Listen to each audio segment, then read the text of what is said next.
Hey there, it's Lenny McGill with the GlockStore Performance and Custom Shop here in the beautiful Nashville studios today. And we know what? We're going to talk about a new optic.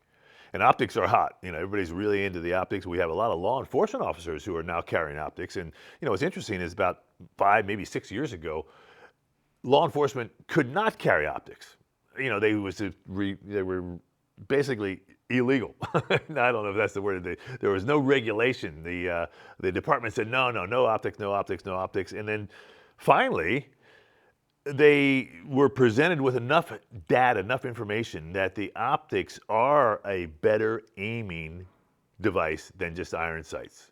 It does take a little while to get used to, but once you get used to the optic, you are going to be a faster, more accurate shooter. I mean, it's amazing. I mean, it is really that much different.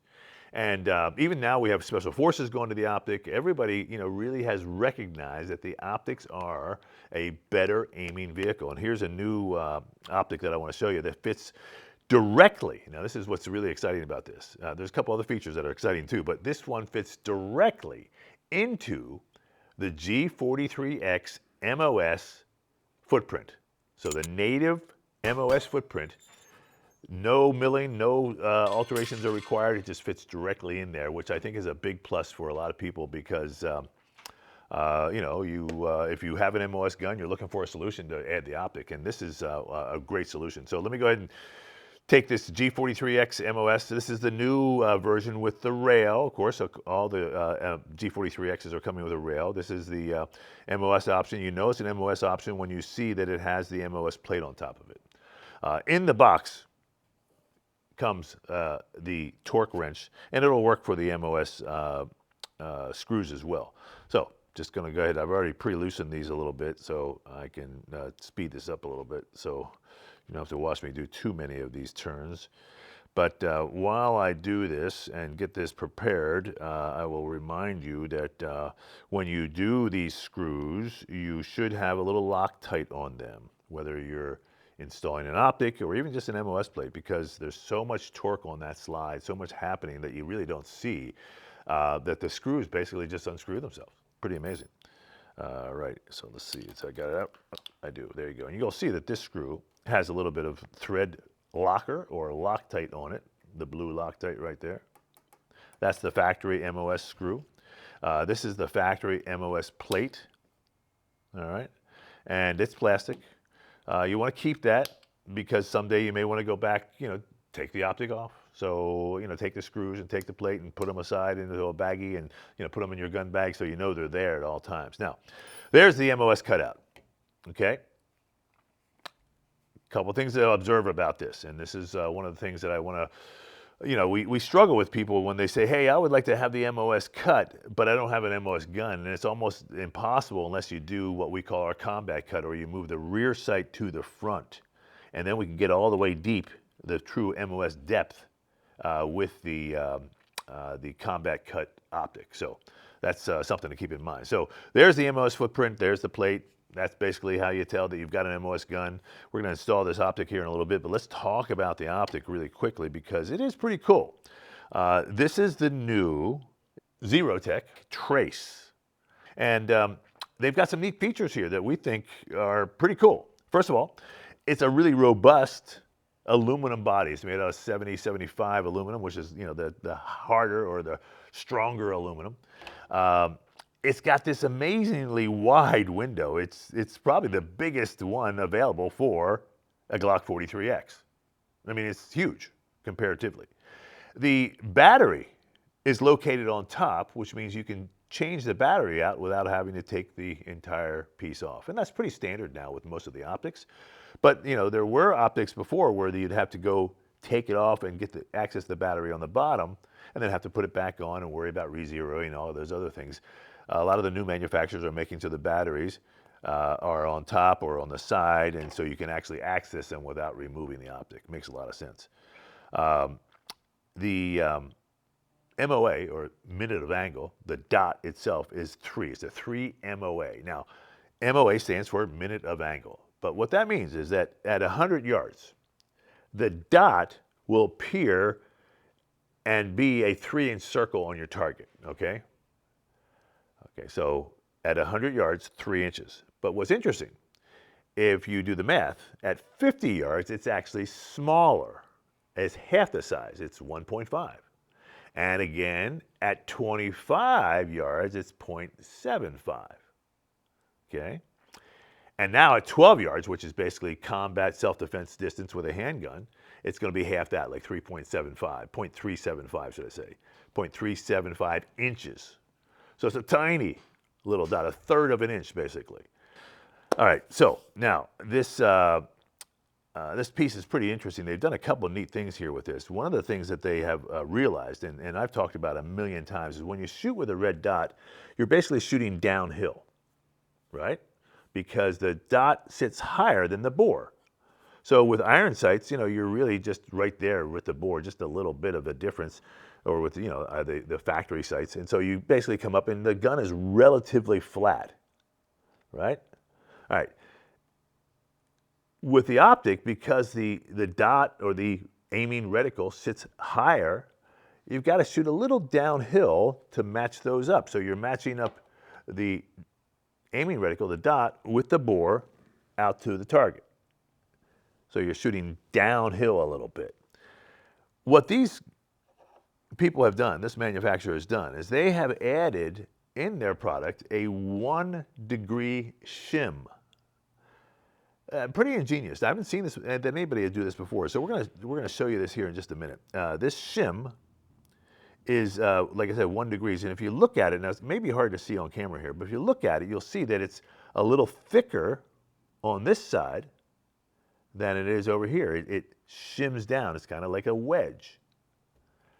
Very difficult to see, possibly. I don't know if I can help you here with what this does, which is really fascinating, is it helps point the optic down so that you're not necessarily pointing down as much, even though it's just 1 degree. And it's just a tiny little bit. I mean, when you look at it, you think, well, how can that make such a big difference? Well, it does.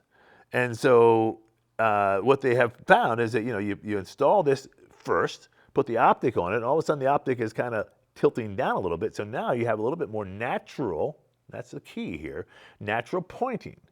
So again, I've already talked about the Glock in many, many of my videos, and this one is, of course, unloaded, is that the Glock grip angle is designed in the sense that it allows you to point your finger at the target. So just as if I were to say, hey, you, boom, boom, very natural, hey, you, with the gun. That's why they found that the Glock is a much more pointable gun than probably any other gun ever developed. So you'll notice that the shim is going to fit right basically into the hole slot right there. And you can see how it nestles itself into the posts. All right. And so there's 4 posts on the MOS. Now when we do our retrofit, we get rid of the posts in the back here. And that's for the K-plate, the K-optics themselves, where they'll fit directly into that. And I wonder if this shim would work with those other optics, and I bet it probably would. That's pretty interesting. So maybe there's a market in selling shims. We'll see. But it's a pretty neat concept, and we've played with it a little bit before, but it really does seem to make a difference. All right, so there's the shim installed, right? Now, take the optic, and I'm going to place it right on top of that shim. And it just finds itself on those posts, kind of locks itself in, and there it sits. Now, I'll take the screws that came included with the optic, and they're a little bit longer than the MOS screw, if you notice that right there, just a little bit longer, because the optic has more meat on it there, and it's going to go ahead and reach down.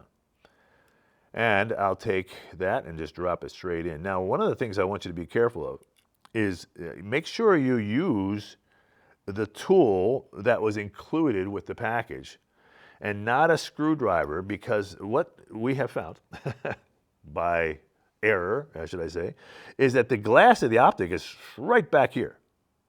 And so if I put a screwdriver on there that has a head that has, kind of a thicker head, and I torque it and I start intersecting with that glass, it can or will or did break. So the idea is use the tool that they sent you, because you don't want to break that glass, because the glass, like I said, is very close to the back of the optic. On the front of the optic, they've recessed the glass somewhat, which is good. And like I said, this is a very robust aluminum piece. Now, these screws that come from the factory also have Loctite or thread locker on it, some sort of thread locker on it.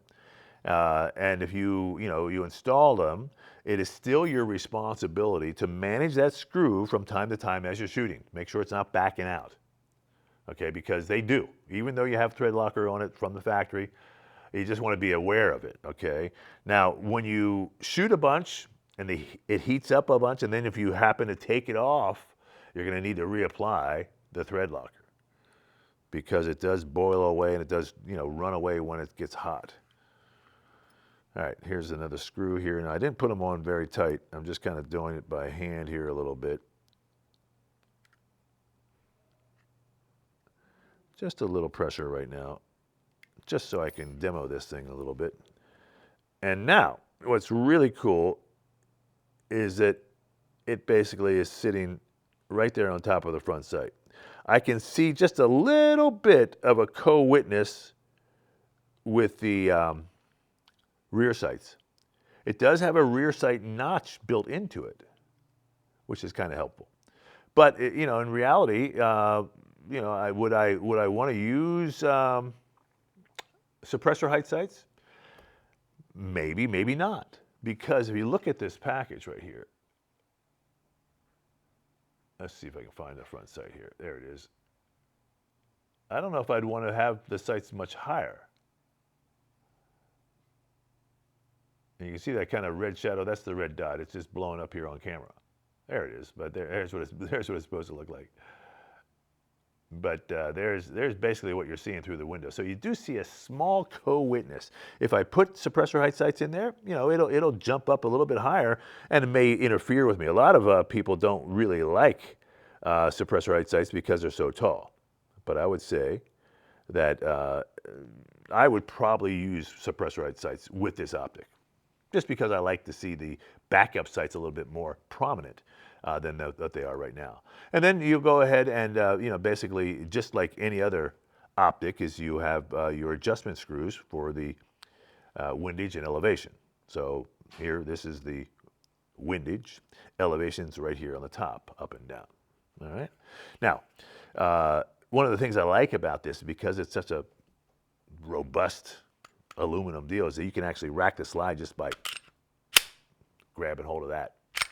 Boom.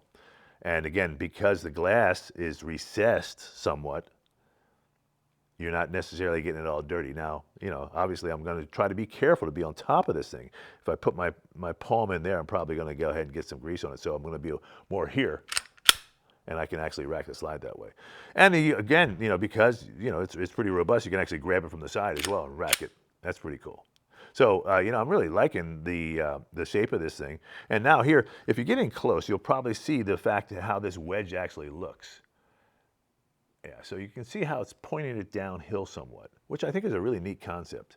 The sight comes with a rubber cover, which I think is actually very nice too, because quite honestly, you start putting this in and out of your bag and doing all kinds of other things, this anodization on this aluminum will get dinged up. It's got some sharp corners on it, or just, profound corners on it that will, if you bang them around a little bit, it's going to get dinged up. So I'd say, pop that cover on there. It does come with a really nice cleaning cloth.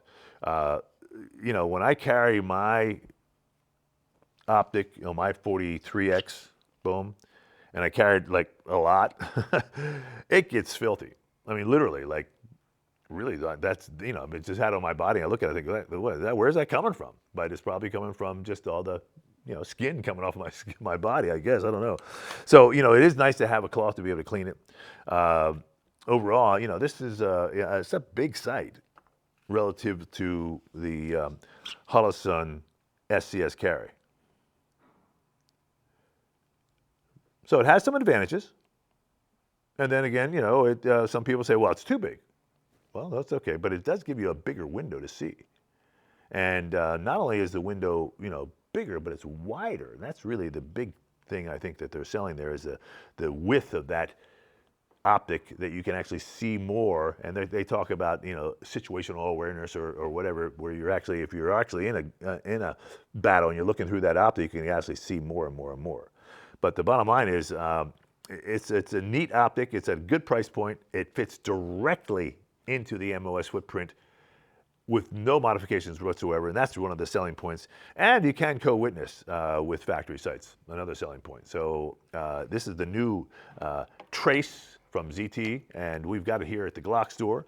We, of course, do optic cuts. Now, if you wanted to install this, it would basically be the K footprint or the MOS footprint. I would suggest, if you don't have an MOS gun, that you do the combat cut. We've got the sights in stock, and we are doing our 10-day optics program where you can send us your slide. We'll mill it and install the optic in 10 days or less. And we've done that for thousands, literally 18,000 slides. So if you're wanting to join that red dot revolution, here's an option. Of course, we carry all the major brands, and this is a new option that is available here at the GlockStore. I'm Lenny McGill. Of course, this is the GlockStore Performance and Custom Shop here in Nashville. Now, if you're ever in Nashville, and Nashville is just blowing up. I mean, we're 2 miles from the airport, literally. And we got a lot of people coming to see us because we're so close and so convenient. So if you're coming into the town and you've got some time before you go to your hotel, stop in the GlockStore. If you're leaving, make sure you stop in the GlockStore and say hello. Thanks for watching. I'm Lenny McGill, and we'll see you next time.